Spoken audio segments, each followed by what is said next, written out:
अब 30 मिनट के बाद लाइट ऑफ होने वाली थी। अब सांगू को पता था कि जंग की टीम जरूर हमला करेगी और इसलिए उन्हें अपने पास बुलाकर वो रिलैक्स होने को कहता है। उधर डॉक्टर जंग की टीम में शामिल हो जाता है और वो जंग को अगली गेम के बारे में बता देता है कि कौन सी है। इसके बाद लाइट ऑफ हो जाती है और जंग अपनी टीम के साथ मिलकर बाकी सभी पर हमला कर देता है और वो एक लड़की को मारकर फिर सीबीओ को मारने जाता है, पर तभी सोंगक्यून उसे बचा लेता है। इसके बाद गार्ड्स वहां पर आकर सभी को रोक देते हैं। अब टोटल गेम में 80 प्लेयर्स रह गए थे। इसके बाद सभी को तीसरी गेम के लिए ले जाया जाता है और यहाँ पर उन्हें 10 प्लेयर की टीम बनाने को कहा जाता है। सब लोग ऐसा ही करते हैं, अपनी अपनी टीम बना लेते हैं। अब क्योंकि जंग को अगली गेम के बारे में पता होता है इसलिए वो सभी ताकतवर लड़कों को अपनी टीम में रख लेता है। फिर इसके बाद सांगू भी अपनी एक टीम बना लेता है। अब क्योंकि उन्हें एक प्लेयर की जरूरत थी तो सीबीओ की फीमेल फ्रेंड भी उनकी टीम में शामिल हो जाती है और ये गेम असल में टग ऑफ वार का होता है। मीस के दोनों टीमों में से एक टीम को नीचे गिराना था और जंग की टीम ये गेम बहुत आसानी से जीत जाती है।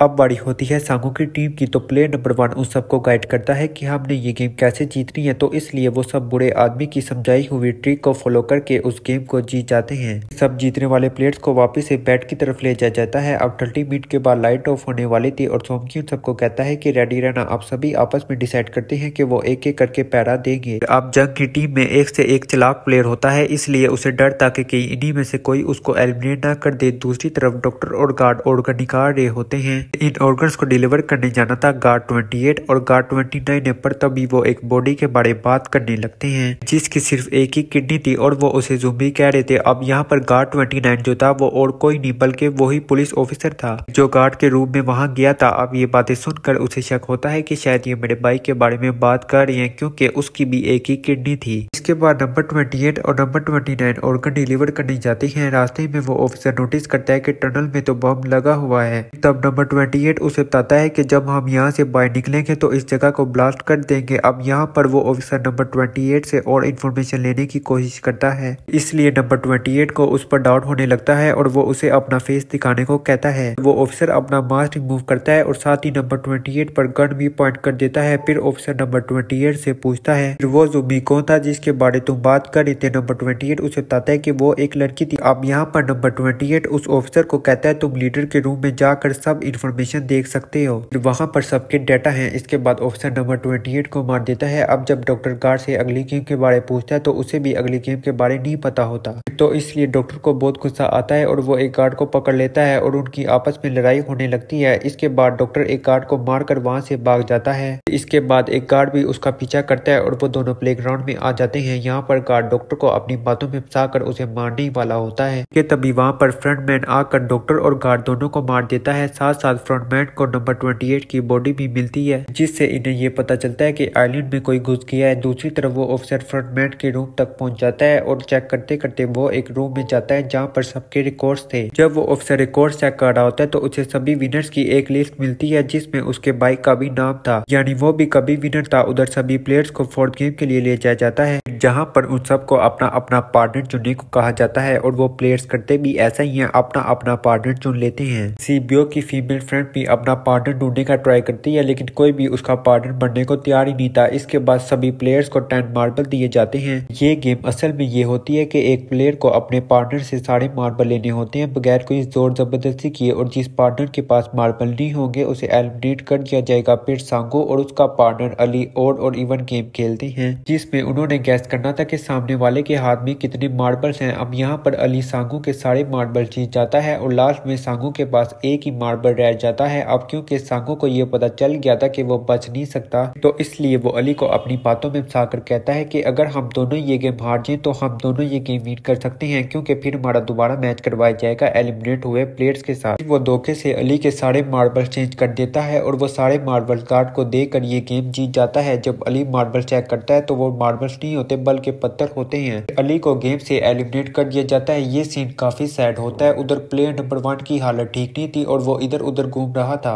लेकिन सोमक्यून किसी न किसी तरीके से उसे मना ही लेता है। अब यहाँ पर वो दोनों भी ऑड इवन गेम खेलते हैं। अब प्लेयर नंबर 1 सोमक्यून के सारे मार्बल जीत जाता है लेकिन लास्ट में प्लेयर नंबर 1 ये बात भूल जाता है कि उसने क्या चूज किया था, ऑड या इवन, और इस तरह सोमक्यून धोखे से हर राउंड जीत कर प्लेयर नंबर 1 के सारे मार्बल जीत जाता है। मगर वो बुरा आदमी काफी चालाक था, उसने एक मार्बल अपने पास रखा हुआ था और वो फिर से इधर उधर घूमने लगता है। अब यहाँ पर सोमक्यून उसे रिक्वेस्ट करता है कि मेरे साथ एक आखिरी राउंड खेल लो। यहाँ पर वो बुरा आदमी कहता है मुझे पता है कि तुमने धोखे से मेरे सारे मार्बल लिए हैं। तब ये सुनकर सोमक्यून को उस पर तरस आता है, लेकिन बुरा आदमी यहाँ पर उसे अपना आखिरी मार्बल भी दे देता है। फिर इसके बाद सी-ब्योक और उसकी पार्टनर भी गेम खेलती है। इनकी गेम ये होती है जो मार्बल को दीवार के करीब फेंकेगा वो जीत जाएगा। लेकिन जब सी-ब्योक की पार्टनर की बारी आती है वो जानबूझकर अपना मार्बल दो नहीं फेंकती। सी-ब्योक ये देखकर उसे मार्बल दोबारा फेंकने को कहती है, मगर वो इनकार कर देती है कि मेरे पीछे तो कोई भी नहीं है, लेकिन अगर तुम्हें कुछ हो गया तो ये बात ठीक नहीं होगी क्योंकि तुम्हारे पीछे तुम्हारा छोटा भाई इंतजार कर रहा है। यहाँ पर फिर सी-ब्योक की फ्रेंड को मार दिया जाता है। इसके बाद एलिमिनेट हुए प्लेयर्स की डेड बॉडी को वहां से ले जाया जाता है।